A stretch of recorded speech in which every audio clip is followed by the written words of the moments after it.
What's up, everybody? In this video, we're going to do a Heroes of the Storm Mal'Ganis guide. Mal'Ganis tends to sit on the edge of being a really dominant, overpowered tank versus being a niche tank, and he teeters somewhere in between there. So we're going to talk about when and where, but more specifically, the talents and how to play Mal'Ganis, because in the right hands and in a lot of situations, Mal'Ganis can actually be really good. So we're going to go through the talents and the abilities to kind of get an idea for this.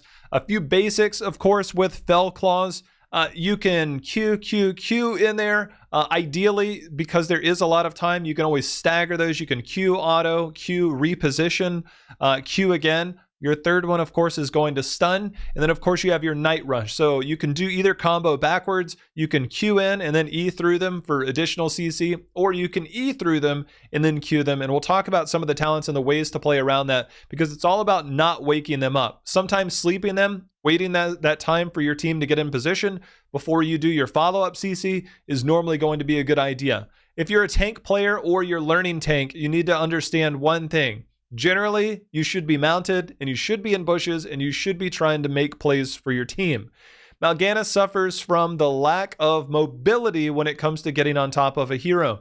If you are trying to dive and get onto a team, any form of slow, knockback, stun, polymorph, Brightwing is definitely going to love playing versus a Mal'Ganis. You have to be very careful about your positioning. So having more of that element of surprise is good, not always necessary, but just some things to consider with Mal'Ganis is being more of a gank style tank and looking for CC and knowing when you can get away with pressing your buttons. A lot of things that to keep in mind: Mal'Ganis heals for 45% of damage dealt to enemy heroes and 10% damage to non-heroes. This is going to be very important because it's going to revolve around doing a lot of AoE damage, which we'll get into now.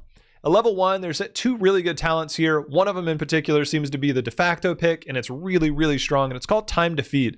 Mal'Ganis heals for 70 when damaging a nearby enemy hero. This can occur once every 6 seconds against each enemy hero, but is also refreshed when they are slept by Night Rush. So this allows you to get into the thick of things, and there'll be a little icon on the health bars that tell you when this is. And the reason this is because as Mal'Ganis, you tend to find yourself in groups. You can auto, you can use AoE damage, and you can do a lot of things. Refreshing this with Night Rush does come with a little bit of finesse, but it's pretty easy to proc overall. So depending on how you open a fight, this could help refresh it to be able to get in there, which is pretty neat because this is a lot of healing, and it's nowhere even close to being anywhere what you're going to get. You already have a lot of auto. You need to stay very busy, and this is going to help you do that. The other one, each time Necrotic Embrace hits an enemy hero, gets 75 physical armor against the next basic attack. This is good against a Zul'jin comp that doesn't have a Lucio or a fast auto attack hero like Diva or Tassadar or any of those. They're going to eat up those charges very quick. Bad against the Tychus. So there are ways to use this. This does require kind of specific comps that you're playing against to be good. The same way Vampiric Aura, I think this is good in very, very niche situations, but overall Time to Feed is going to be a lot easier. You proc, you have a lot of healing. You're going to stay alive a lot longer in situations where you don't think that you can, and it's pretty cool to play Mal'Ganis. That is going to come by way of the level 4. At level 4, there's one big time talent here. Echo of Doom. When Necrotic Embrace expires, it explodes again for 68 damage. You're healing for AoE damage. Things are good because of your trait. For each enemy hero hit, gain 5 mana and reduce the cooldown of Necrotic Embrace by 0.75 seconds. Okay, so this is on an 8-second cooldown. You have 25 armor for 3 seconds, which means there's a 5-second downtime. If you hit 2 heroes, which is pretty easy to do, you now have a 1.5-second cooldown, meaning that you have a 3.5-second downtime on 25 armor.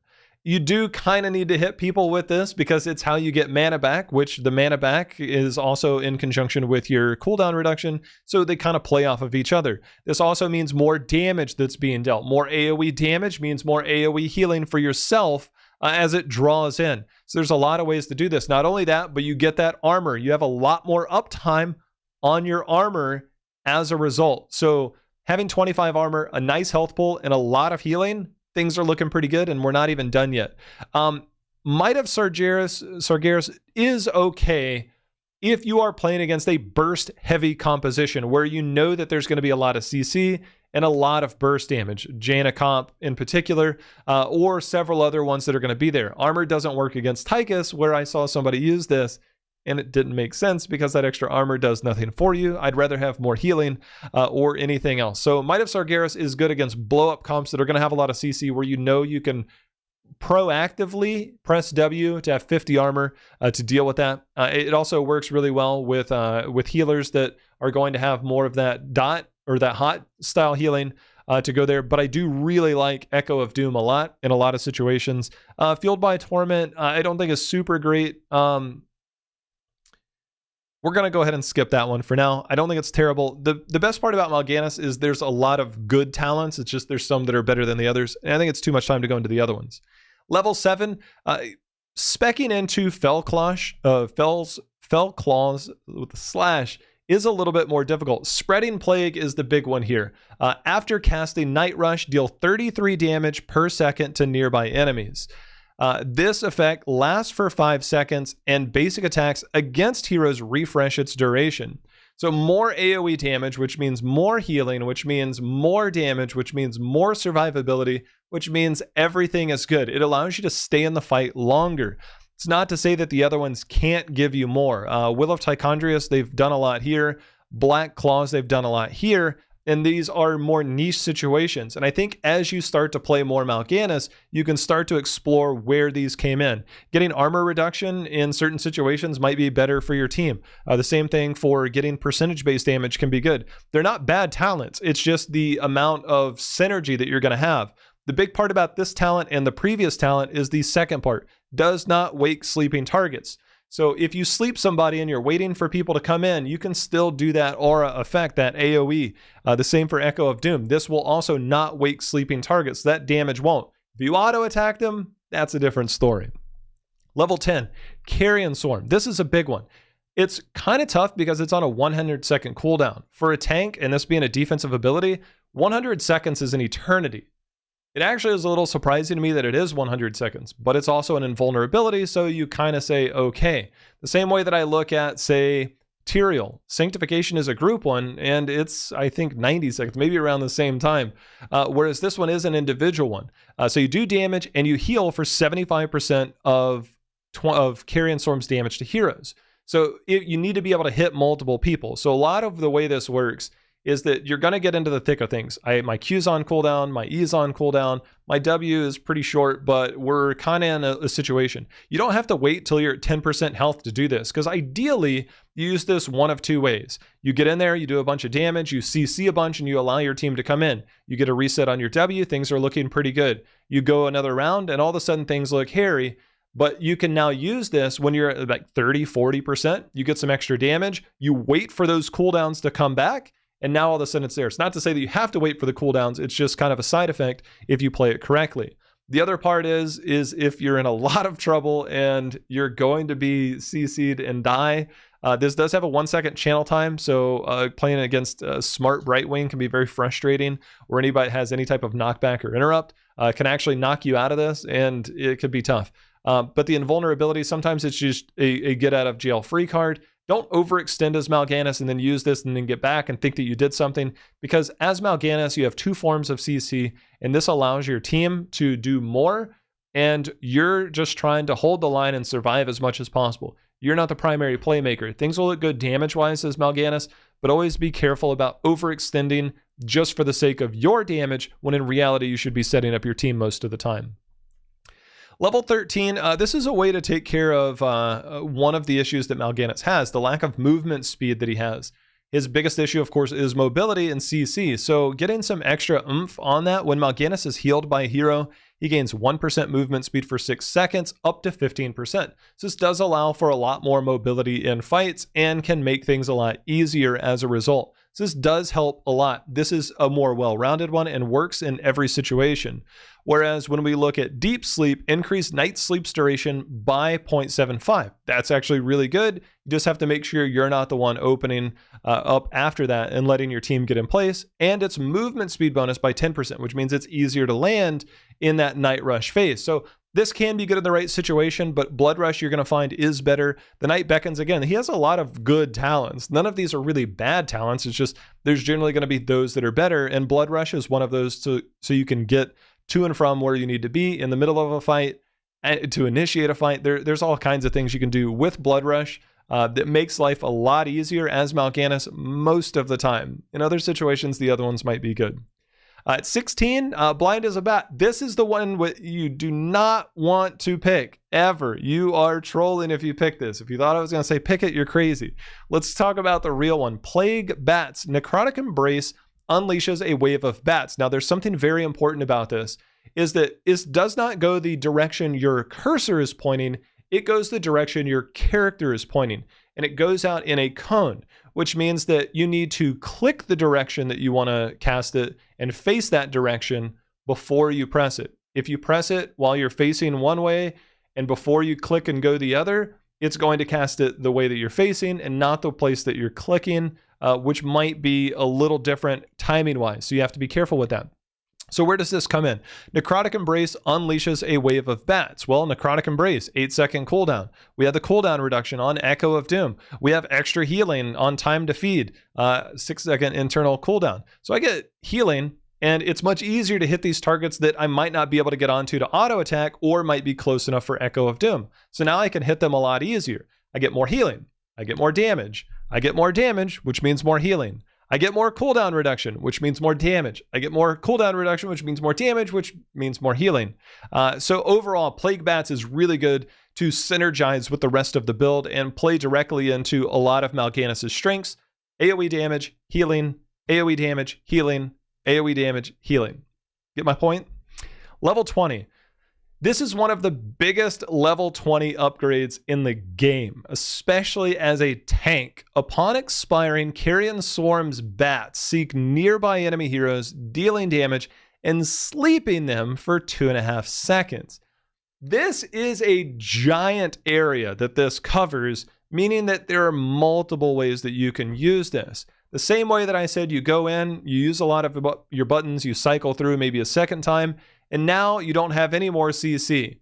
You pop your Carrion Swarm, you heal up, and when you come out of that heal, you sleep a lot of people, which means that now you can follow up with your Fell Claws, you can follow up with your Night Rush after your Fell Claws, and things look a lot better. There's also another sneaky way of doing this. Remember the concept of standing in the bush, looking for a flank? That's a lot of what Mal'Ganis does.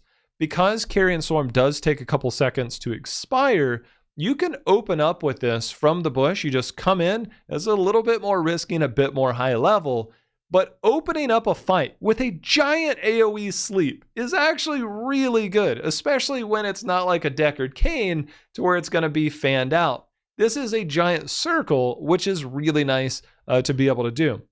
It's kind of hard. You got to get used to this, but Seeker Swarm allows for multiple ways to do this. It's great in the middle of a fight. It's great to initiate a fight in the right situation.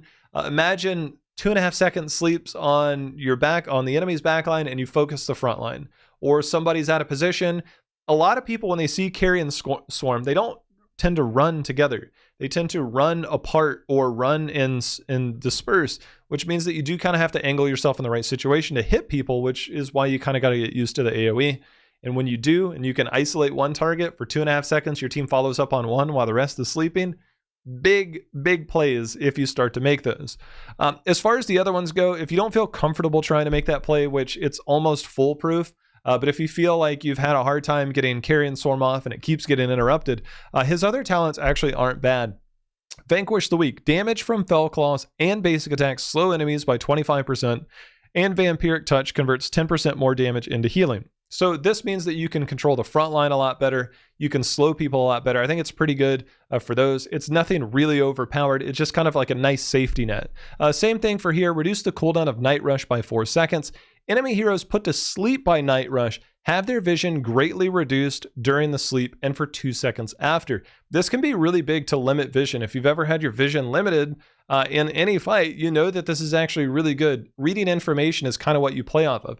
It oftentimes just makes people retreat, but if you do find there's a group of people in the middle, not having key information can lead to misplays. Misplays mean things for your team that works out really well and you can make a lot of things happen. I do really like Seeker Swarm. I don't normally like a lot of heroic upgrades, but this one is really strong. The other ones aren't too bad to fall back on if you don't feel comfortable trying to make this play, but it's almost foolproof at this one.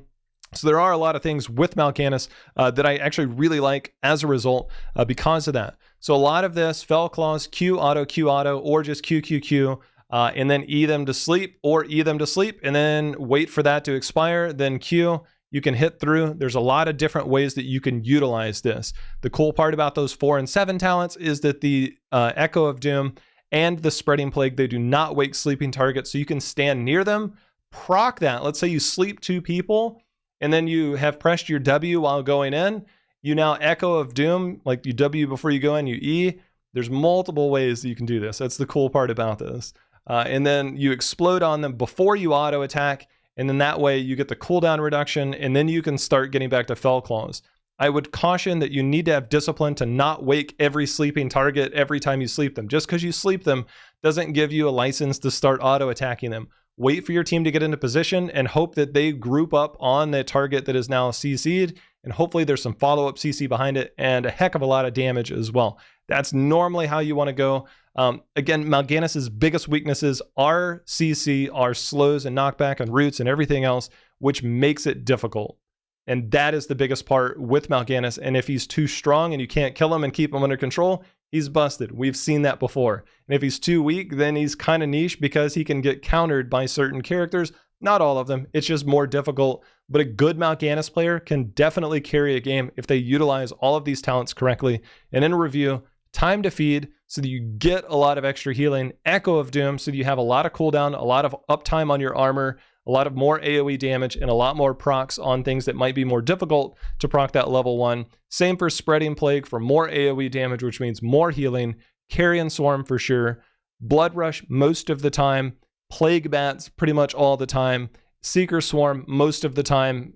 And then some of the niche situations where you might go else. So that's Mal'Ganis. I think he's really strong, right on the verge. Always. He's always one or the other. And we're kind of in that spot where I think Mal'Ganis is about as balanced as he's going to be. So if you have success with him, I think this is going to be the way. And good luck.